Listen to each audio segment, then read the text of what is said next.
দেখছেন Assam prime news 24x7 খবর পড়ছি আমি সুস্মিতা। মরণোত্তর দেহদানে অঙ্গীকারবদ্ধ মালবিকা ভট্টাচার্য, মানবতার বার্তায় অনুপ্রেরণা ভট্টাচার্য পরিবারের। 15 মে মানবতা সেবায় এক অনন্য দৃষ্টান্ত স্থাপন করলেন শিলচর শিবাজী নগরের বাসিন্দা মালবিকা ভট্টাচার্য। বৃহস্পতিবার বিকেলে শিলচর ন্যাশনাল হাইওয়ে সমাজকর্মী সুরজিৎ সোমের বাসভবনে হিউম্যান সায়েন্স ফোরামের উদ্যোগে অনুষ্ঠিত এক অনুষ্ঠানে তিনি মরণোত্তর দেহদানের অঙ্গীকার পত্রে স্বাক্ষর করেন।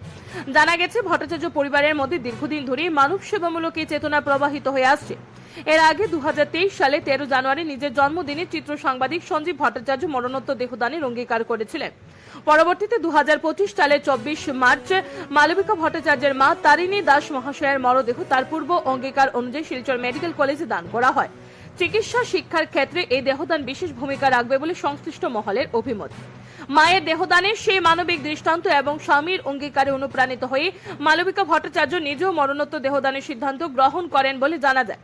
অনুষ্ঠানে হিউম্যান সায়েন্স ফোরামের কেন্দ্রীয় কমিটির কার্যকরী সভাপতি ডক্টর পরিতোষ চন্দ্র দত্ত, কার্যকরী সদস্য বিবেক আচার্য, সমাজকর্মী সুরজিৎ সোম এবং কাছাড় জেলা সম্পাদক সমীর বোস উপস্থিত ছিলেন। তারা ভট্টাচার্য পরিবারের এই মানবিক উদ্যোগের ভূয়সী প্রশংসা করেন। অনুষ্ঠানের শেষে ডক্টর পরিতোষ চন্দ্র দত্ত মালবিকা ভট্টাচার্যের হাতে অঙ্গীকারপত্রের প্রতিলিপি তুলে দেন। হিউম্যান সায়েন্স ফোরামের পক্ষ থেকে জানানো হয়, মরণোত্তর দেহদান চিকিৎসা শিক্ষার উন্নয়ন ও মানব কল্যাণে অত্যন্ত গুরুত্বপূর্ণ ভূমিকা পালন করে। ভট্টাচার্য পরিবারের এই উদ্যোগ সমাজে ইতিবাচক বার্তা পৌঁছে দেবে এবং অন্যদেরও অনুপ্রাণিত করবে বলে মত প্রকাশ করেন উপস্থিত ব্যক্তিবর্গরা। Bureau report, Assam prime news 24x7।